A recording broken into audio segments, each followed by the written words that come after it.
이 하나님께서 우리가 지난주 살펴봤듯이 체념 가운데 있었던 이 아브라함에게 찾아오셔서 언약을 재확인해 주셨었습니다. 그런데 그런 지가 얼마 되지도 않았는데 또다시 오늘 찾아오십니다. 오늘 본문은 그 장면을 기록하고 있죠.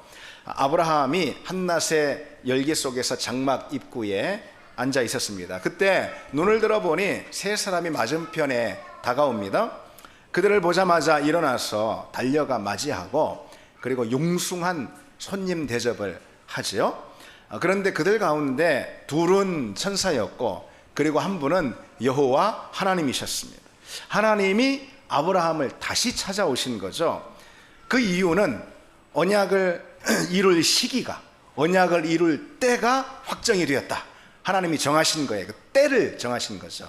그래서 바로 그 사실을 아브라함에게 알려주시기 위해 찾으신 겁니다. 본문에서 특별히 날이 뜨거울 때에 그랬습니다.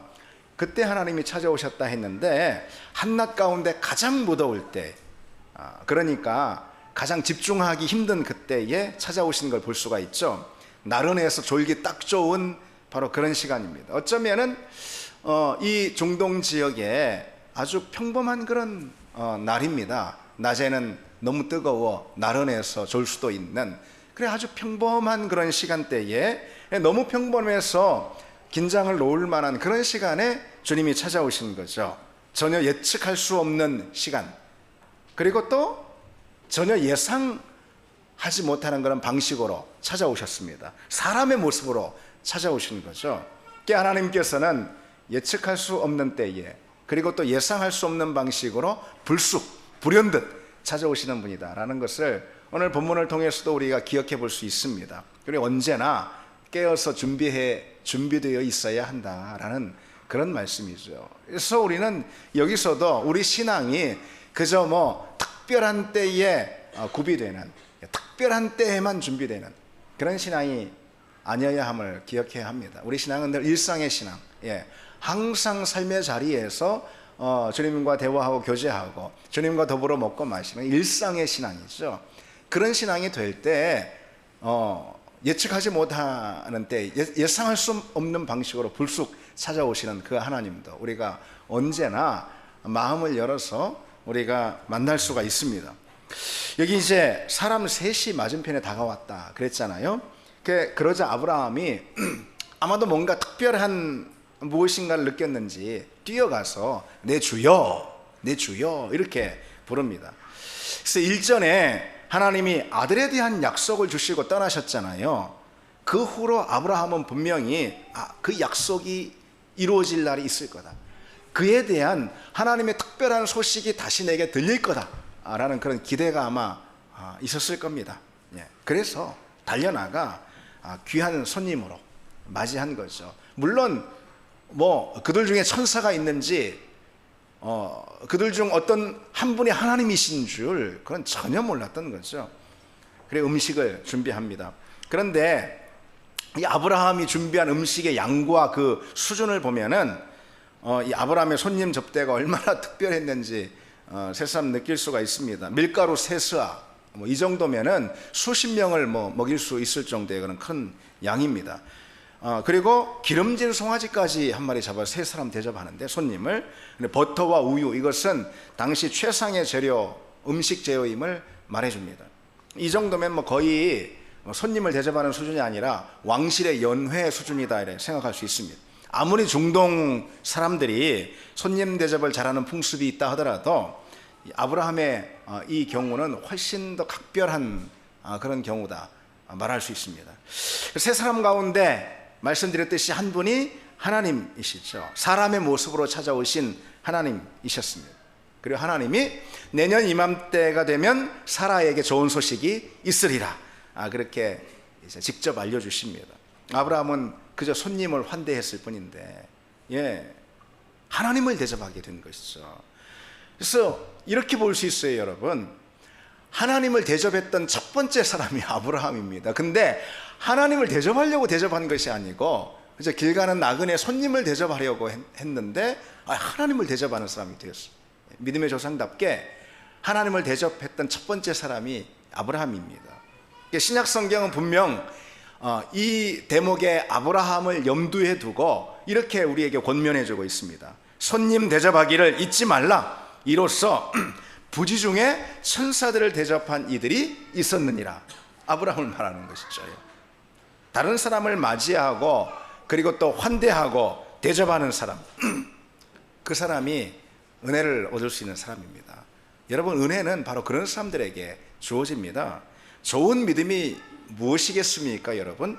좋은 믿음, 열심히 말씀을 묵상하고 또 뜨겁게 기도하고, 맞습니다. 그러나 하나님과의 관계 안에서만 이 좋은 믿음은 발견이 되는 게 아닙니다. 사람들과의 관계 안에서 이 좋은 믿음이 무엇인지 드러나죠. 다른 사람, 특히 여러분 모르는 사람 있잖아요. 별로 중요하지 않는 사람. 아브라함 입장에서 보면 길 가는 나그네잖아요. 그 한낮 뜨거운 태양볕에 지나가는 나그네잖아요. 그 사람을 손님으로 대접합니다. 뭐 나그네든 손님이든 다음에는 안 볼 수 있는 사람이잖아요. 그렇죠? 깊은 어떤 관계가 있는 사람이 아니잖아요. 그냥 무시해도 될 사람이잖아요. 그게 중요하지 않은 사람이란 말이죠. 모르는 사람이에요. 그러나 모르는 사람을 향한 태도를 통해서 바로 우리 믿음이 드러난다라는 것, 그리고 하나님의 은혜와 축복의 선물은 그것을 통해 주어진다라는 것을 우리 알아야 합니다. 좋은 믿음은 사람들에 대한 태도, 특별히 그렇게 나에게 중요하지 않다라고 여겨질 법한 그런 사람들에 대한 그런 환대, 대접, 그런 사람을 맞이하는 태도, 이것을 통해서 좋은 믿음이 드러납니다. 그런 믿음은 더 큰 은혜를 얻게 됩니다. 하나님께 큰 선물을 누리게 됩니다. 사람이 사람을 대하는 태도가 그 믿음을 보여준다는 거, 여러분 기억하시기 바랍니다. 우리 교회는 특별히 다른 어떤 일보다도 우리가 집중해야 될 일, 그것은 사람을 맞이하고 우리 교회에 함께 하게 되는, 또 우리 교회에 찾아오는, 또는 우리 교회에 지나가는 그런 사람들을 맞이하고 환대하고 대접하는 그 일에 더욱 힘쓰는 그런 교회가 되기를 바랍니다. 그 안에 하나님의 은혜와 선물이 있는 줄 믿습니다. 그리고 그 자체가 곧 하나님을 대접하는 손길임을 우리가 기억합시다. 그런데 오늘 본문을 통해서 좀 한 가지 주목할 점이 있습니다. 지난번 하나님께서 아브라함을 찾으셔서, 창세기 17장이죠. 아브라함을 찾으셔서 아들을 약속하신 지가 불과 얼마 지나지가 않았어요. 그런데 또다시 찾아오신 겁니다. 그리고 그 약속을 반복하고 계십니다. 그게 중요합니다. 지난 장, 바로 이전 장 17장이잖아요. 거기 찾아오셨어요. 그래서 약속을 잊지 않도록 할례까지 행하라 라고 하나님 말씀해 주셨어요. 그래서 할례를 행하죠. 그 할례를 통해서 몸에 새겨진 언약을 아브라함은 매일같이 확인하게 될 것입니다. 지금까지 그렇게 했습니다. 하나님이 그것만 해도 철저하게 교육을 시킨 거예요. 그런데 오늘 또 찾아오시잖아요. 그렇죠? 이번에는 천사의 모습으로 찾아오십니다. 사람의 모습으로 찾아오십니다. 이 장면을 통해서 우리는 하나님의 교육 방식을 좀 알 수가 있겠습니다. 하나님은 계속해서 반복하는 교육을 하신다는 거죠. 창세기에 보면은요, 하나님이 아브라함에게 내게 자손을 주리라, 내게 아들을 주리라, 너로 큰 민족을 이루리라, 이렇게 자손과 아들을 주겠다라는 약속이 있죠. 하나님께서 창세기 12장부터 아브라함을 만나서 21장 이삭을 낳을 그때까지 몇 번이나 약속하실까요? 무려 9차례나 약속하셔요. 9차례나 무려 반복해서 말씀해 주십니다. 하나님이 직접 말씀하셨으니까 한 번이면 족하죠. 하나님 직접 말씀하셨는데 한 번이면 족합니다. 두 번이면은 뭐 더 필요 없습니다. 견고하게 붙들 말씀일 것입니다. 그런데도 하나님은 무려 9차례나 반복해서 아브라함을 찾아오시고 말씀해 주시고 또 약속하시며 확인하십니다. 여러분, 말씀이 우리 안에서 진짜 능력이 되려면은, 삶이 되려면은 말씀을 계속해서 들어야 합니다. 하나님의 교육 방식입니다. 말씀을 교육받고 말씀으로 훈련받는, 말씀의 가르침을 받는 입장인 우리 모두의 태도가 역시 그래야 합니다. 하나님 말씀을 교육하시는 방식이 그거니, 말씀은 그런 식으로 교육이 됩니다. 그리고 우리 가운데 선과 능력이 됩니다. 한 번 들었다고 될 일이 아니에요. 한 번 들었다고 될 일이 아닙니다. 한 번 확신했다, 그랬다고 되는 일이 아닙니다. 견고하게 붙든 말씀도 계속해서 다시 듣고 반복해야지 됩니다. 그리고 새겨야 합니다. 그래야 그 말씀이 우리의 삶 가운데 깊이 뿌리가 내리고 그리고 우리 능력으로 작용합니다. 유대인들의 신앙교육이 그래서 그것을 보여줍니다. 유대인들의 신앙교육이. 유대인들의 교육은 대표적으로 이 두 가지 특징으로 나눌 수가 있습니다. 하나는 하브루타 교육이라 해서 옛날에 저는 신학교에서나 이래 들었던 말인데 요즘 유행이 돼가지고요. 하브루타 교육, 하브루타 하면은 다 많이들 듣는 말이더라고요. 저기 동탄에 동사무소 갔는데도 무슨 하브루타 교육 이렇게 써 있더라고요. 어쨌든 하나는 하브루타 교육으로 이게 뭐냐? 자유롭게 자기 의견을 개진하면서 서로 나누는 그런 토론식 교육을 말합니다. 한마디로. 그것을 통해서 창의적인 인재를 길러낼 수가 있겠죠.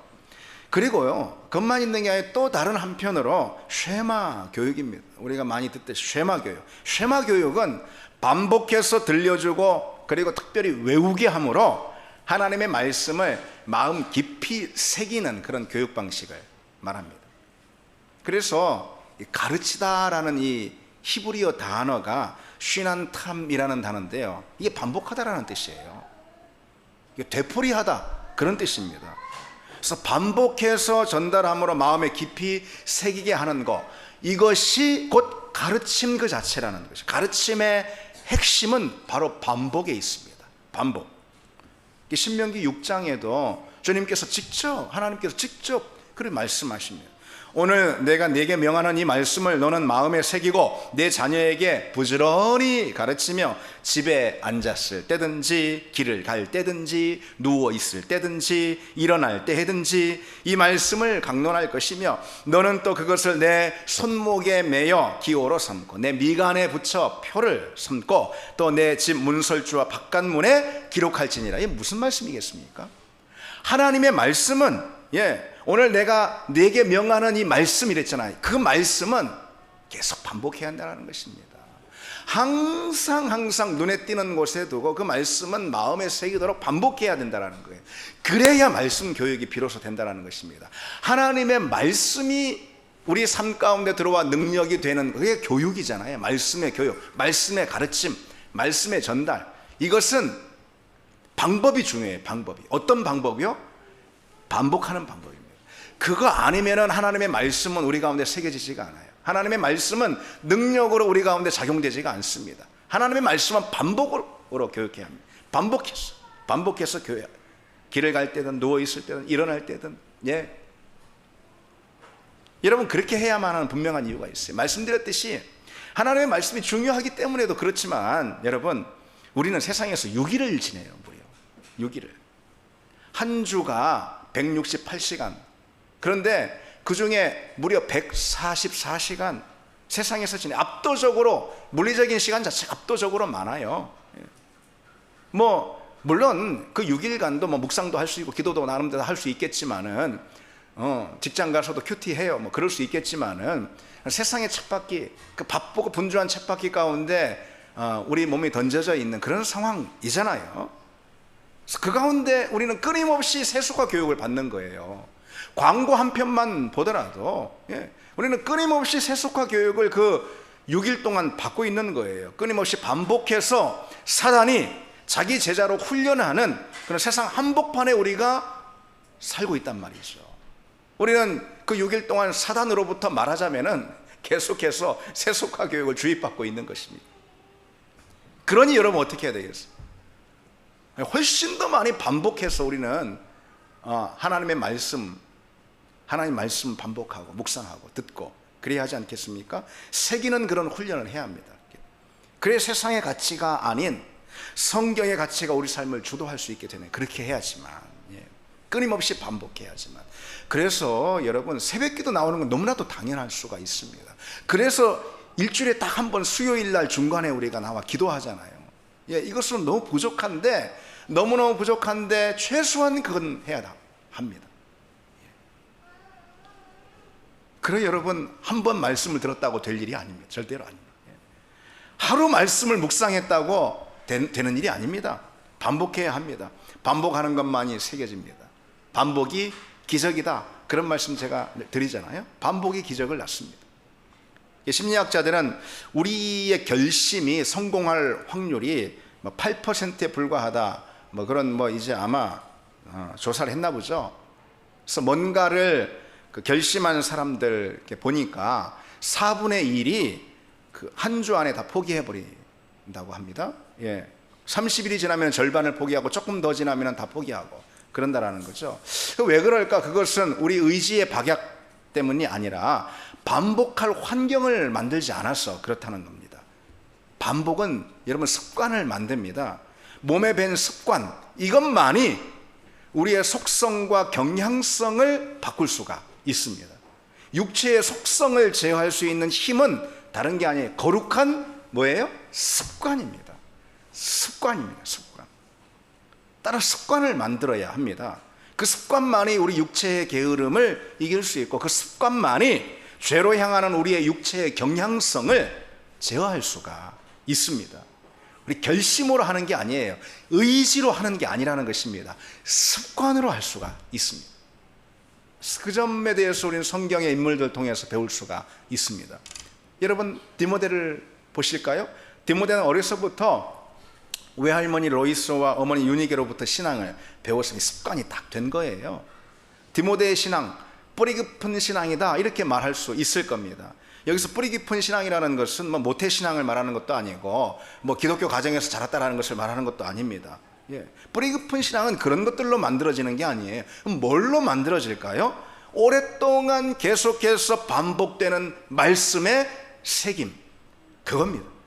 반복하고 또 반복해서 듣는 말씀입니다. 수없이 말씀에 자기 내면이 노출이 되는 것입니다. 그런 삶만이 뿌리 깊은 신앙을 갖는 삶이 될 수가 있습니다. 다니엘의 믿음 역시 그렇습니다. 이 습관이 중요하다라는 걸 말씀드립니다.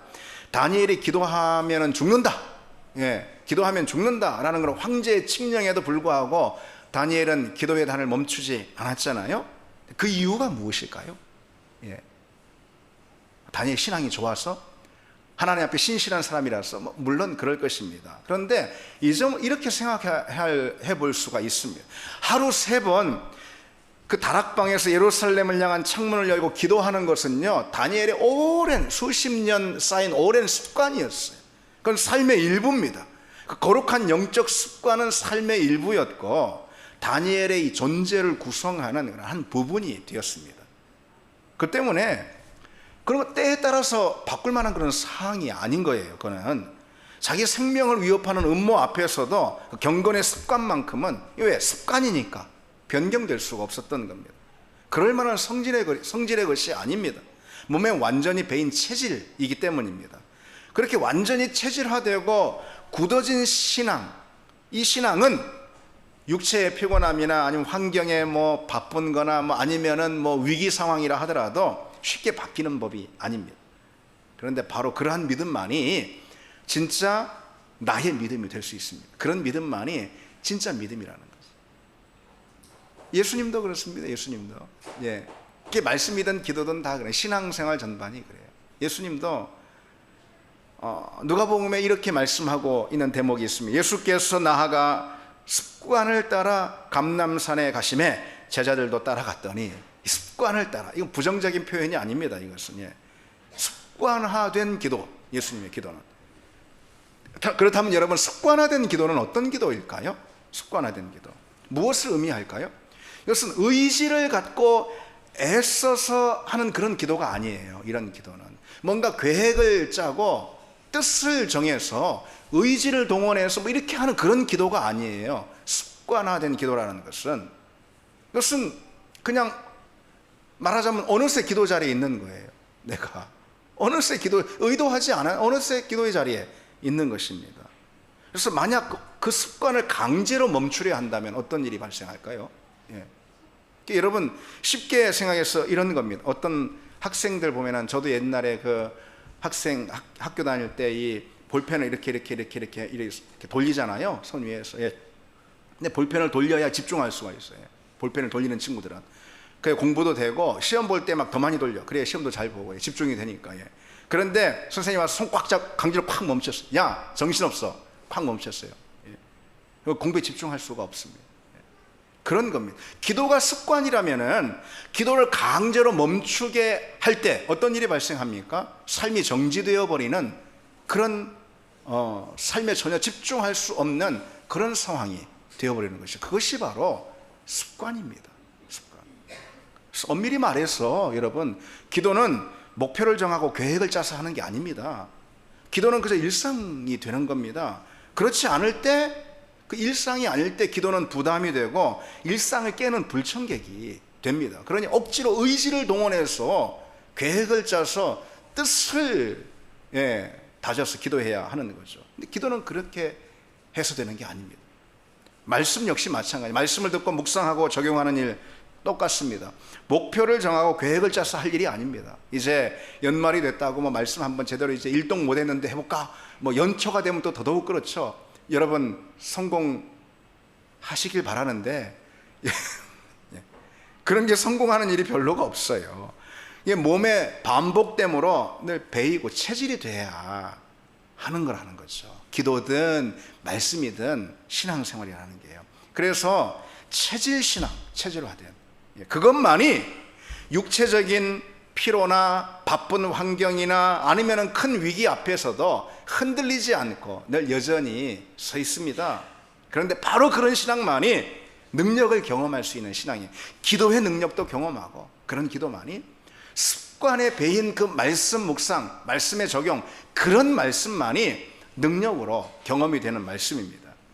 여러분, 우리는 말씀을 비롯해서 이 신앙 훈련을 계속 반복하고 또 반복하는 훈련을 갖는 그런 여러분 되기를 바랍니다. 그리고 또 우리 교회로 만들어 가기를 원합니다.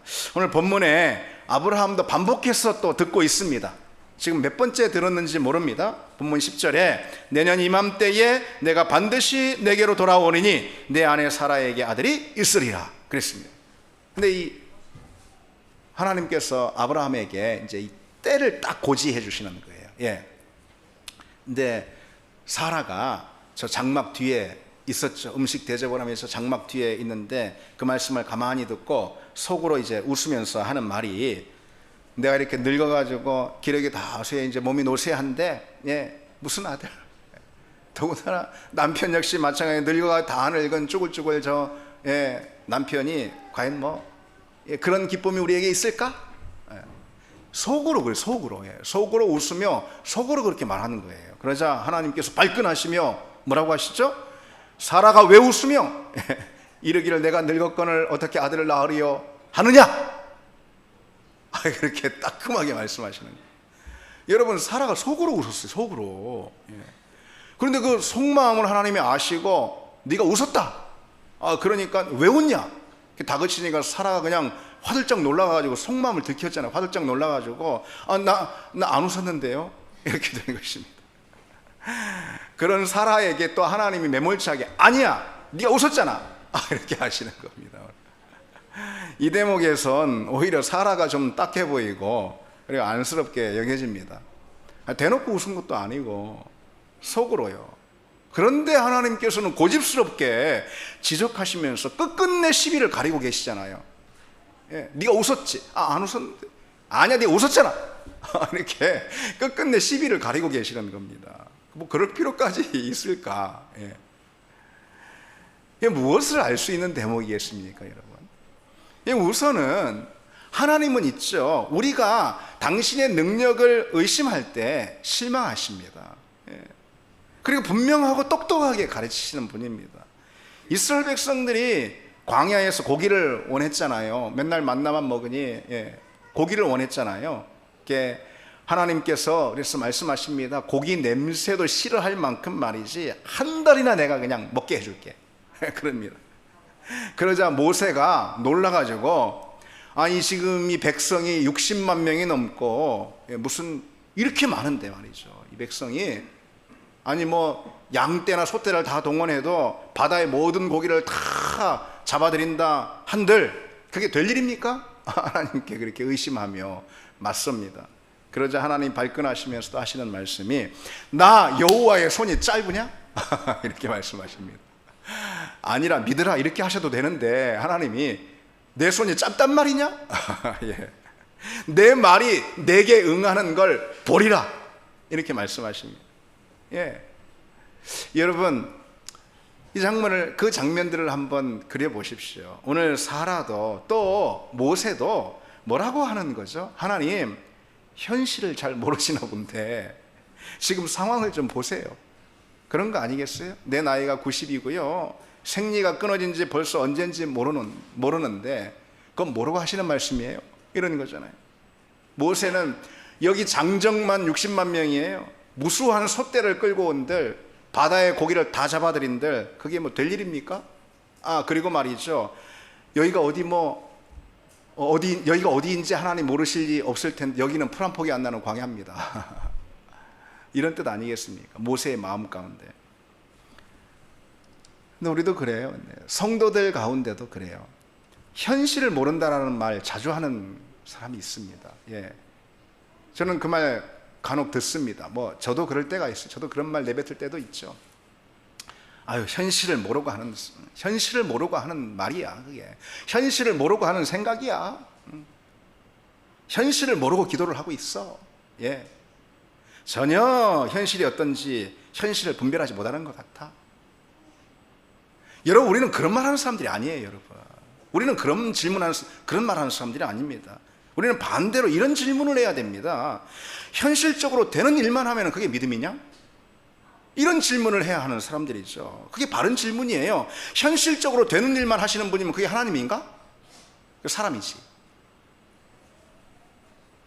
우리 이런 질문을 해야 합니다. 우리 현실 앞에서. 여러분, 현실을 뛰어넘어 하나님이 행하시는 일, 그걸 보는 것이 믿음이잖아요. 그리고 우리는 그 믿음을 가진 사람들이잖아요. 믿음은 현실에 바탕을 두고 있지만 현실에 묶이진 않습니다. 믿음은 현실을 뛰어넘어서 그 현실을 놀라게 만듭니다. 우리는 자주 이성으로 파악되는 것만, 머리로 이해되는 것만, 눈에 보이는 것만, 손에 잡히는 것만, 그리고 계산할 수 있는 것만, 그런 것만 믿으려는 함정에 빠집니다. 그런데 그거는 믿음이 아니죠. 절대적으로 믿음이 아니죠. 여러분, 믿음의 대상이라는 것이 눈에 볼 수 있는 거, 손에 잡히는 거, 계산에 넣을 수 있는 것이 믿음의 대상은 아니잖아요. 그렇죠. 그런 게 믿음의 대상은 아니죠. 그런데 그런 것만 믿으려고 한다면은 그건 믿음이 아니지 않습니까? 하나님은 항상 우리 생각이나 판단보다 더 놀라운 일을 행하시는 분이죠. 이성이라는 울타리나 의심이나 두려움 때문에 하나님의 능력을 제한할 때 하나님은 우리를 통해서 막힘없이 일할 수가 없습니다. 하나님이 능력이 없어서가 아니라 하나님은 전능하신 분임을 믿습니다. 여러분, 하나님은 전능하신 분입니다. 예. 그 전능하신 하나님의 손길을 누릴 수 있는 것, 그 통로는 바로 믿음이죠. 믿음. 그 믿음이 없어서 하나님의 전능하심, 하나님의 능력을 경험하지 못하는 것이지 하나님이 능력이 없어서가 아닌 거죠. 우리 자꾸 믿음이 연약해서 하나님의 능력을 우리 이성 안에 제한할 때 있죠. 우리 신앙생활은 항상 내 생각과 의심과 두려움만큼 작아지고 연약하고 무력한 그런 하나님만 믿으며 살 수밖에 없게 되는 겁니다. 그건 실은 신앙생활이 아니죠. 얼마나 불행한 일입니까? 우리가 우리 이성의 벽, 의심과 두려움의 장벽을 무너뜨릴 때 우리는 그만큼 크고 놀라운 하나님의 능력 또한 경험할 수 있게 됩니다. 여러분, 그 믿음을 내게 주십시오. 기도하길 바랍니다. 우리에게 다만 필요한 것은 바로 그 기도예요. 주님, 그 믿음을 내게 주십시오. 오늘 하나님께서 하시는 말씀을 보십시오. 여호와께 능하지 못할 일이 있겠느냐? 14절에 여호와께 능하지 못한 일이 있느냐? 여기 능하지 못한 일이라는 것은 정확하게 이런 거예요. 그 파렐이라는 이런 히브리어 단어인데 기이한 일, 놀라운 일, 그런 거예요. 그래서 여호와께 능하지 못한 일이 있겠느냐라는 이 하나님의 말씀은 정확하게 이런 거죠. 하나님께 놀랄 일이 있냐? 예. 하나님 앞에 기이한 일이 있냐? 하나님 보실 때 경이로운 일이 있냐? 그런 말씀입니다. 여러분 생각해 보십시오. 홍해가 갈라졌을 때 그냥 다들 그냥 놀라 자빠졌습니다. 세상에 홍해가 갈라져. 그래서 모세와 미리암은 기이하신 하나님을 찬양하라, 기이하신 하나님을 찬양하라, 그렇게 노래했습니다. 그러나 실은 그게 하나님께 기이한 일은 아니죠. 물론 모세와 미리암에게는 기이한 일이죠. 주님께서 풍랑을 잠잠하게 하셨을 때 배에 같이 타고 있었던 제자들, 다른 사람들이 심히 놀랐다 그랬어요. 심히 놀라 어찌 바다도 순종하는고 그랬습니다. 그러나 그게 주님께 놀랄 만한 일은 아니죠. 하나님 앞에서는 놀랄 일이 없습니다. 하나님께는 대단한 일도 없고 경이로운 일도 없습니다. 우리에게는 그럴지 몰라도, 우리에게는 기적일지 몰라도 그게 하나님께는 현실이고 일상이죠.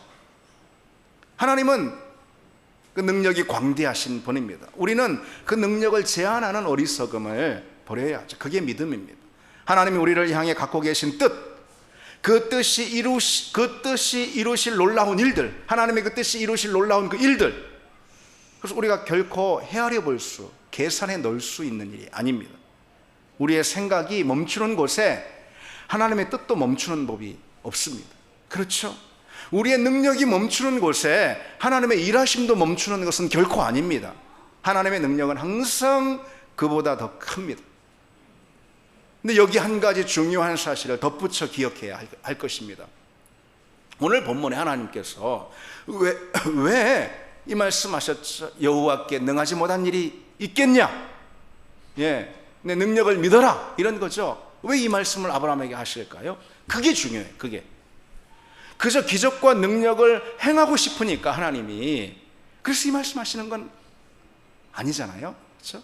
그래서 아브라함이 원하니까, 아브라함이 자식을, 그가 100세인데도 불구하고 자식 낳기를 원하니까 아브라함이 원해서 자식을 주려는 그런 기적을 행하려는 것도 아니지 않겠습니까? 하나님이. 그렇죠. 왜 능하신 일을 하나님이 하시려 할까? 하나님의 뜻이기 때문에 그렇습니다. 하나님의 뜻이 있기 때문에, 하나님이 당신 뜻을 성취하는 방식이 바로 거기에 있기 때문에 하나님 말씀하시는 겁니다. 하나님께서 여러분 아브라함을 왜 부르셨죠? 왜 그를 통해서 큰 민족을 이루시려 하시는 것일까요? 하나님의 목적과 뜻이 있기 때문입니다. 어떤 것이죠? 우리가 성경 전체를 통해서 우리가 한마디로 요약할 수 있듯이 하나님은 먼저 한 사람을 선택하셨어요. 아브라함이죠. 그리고 그를 통해서 한 민족이 나오게 하셨어요. 바로 이스라엘이죠. 그 이스라엘을 통해서 그리스도 예수를 이 땅에 보내주신 거죠. 그리스도 예수를 통해서 온 세상을 구원하시려는 것, 이것이 하나님의 목적이고 하나님의 뜻입니다. 그 목적과 뜻을 이루기 위해서 지금 아브라함을 부르시고, 그가 비록 100세에 달았지만은 그러나 그에게 기적적으로 아들을 주시겠다라고 약속해 주시는 거죠. 그 목적이 있는 한, 하나님의 그 뜻이 있는 한, 지금 아브라함의 형편이나 아브라함의 상황이나 그런 게 어떠하든 그게 중요한 것은 아닙니다. 그런 상황 얼마든지 뛰어넘어서 하나님의 목적이 이루어지는 것입니다. 하나님이 당신의 능력을 행하시고자, 당신이 무슨 만능인 것처럼 행하시고자,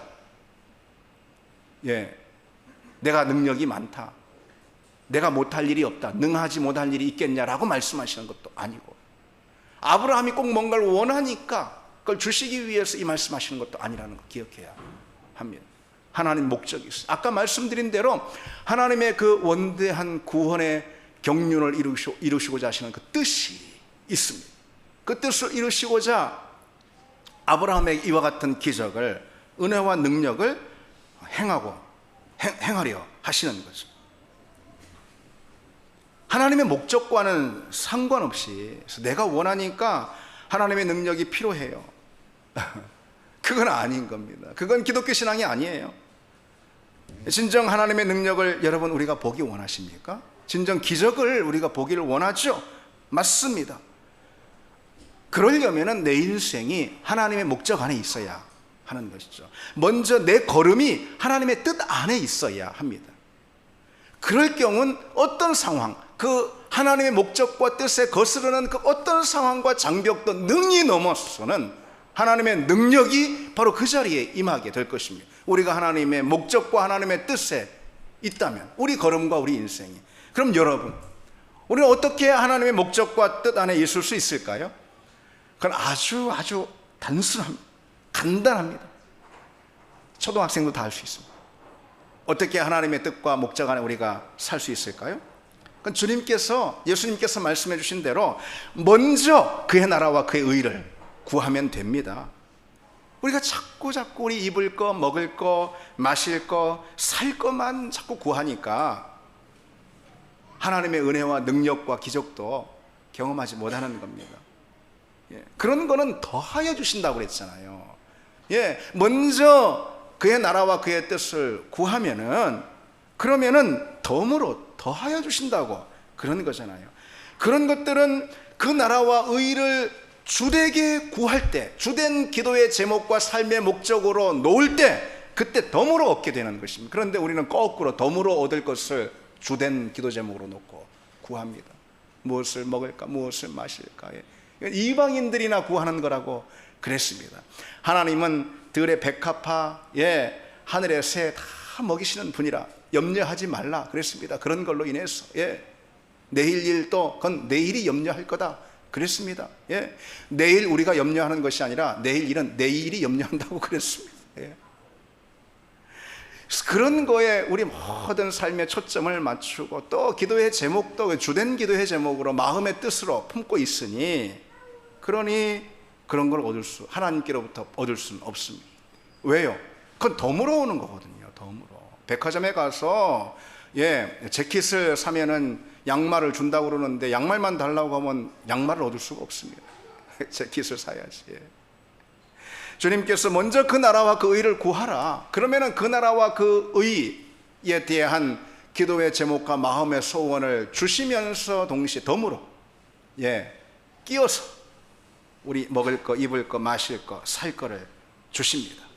여러분, 우리가 먼저 구해야 할 것을 구하길 바랍니다. 먼저 우리 마음의 뜻을 두고 그것을 위해 헌신하고 달려가고, 먼저 하나님의 의를 이루기 위하고 성취하기 위한 삶에 우리 자신을 투신할 때, 그때 하나님이 우리가 평소 여러분 구할 것들 다 주실 줄 믿습니다. 이 말씀 주님의 말씀이었습니다. 주님의 말씀은 우리가 고지고대로 믿읍시다. 고지고대로 믿읍시다.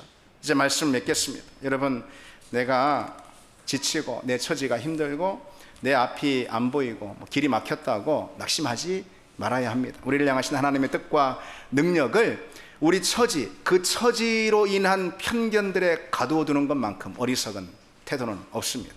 하나님의 뜻과 능력을 제한하지 말아야 합니다. 하나님이 오늘 말씀하셨습니다. 내게 능하지 못할 일이 없다 하셨습니다. 그래서 우리의 생각이 멈추는 곳에 하나님의 뜻도 멈추는 것이 아닙니다. 우리의 능력이 멈추는 곳에 하나님의 일하심도 멈추는 것이 결코 아닙니다.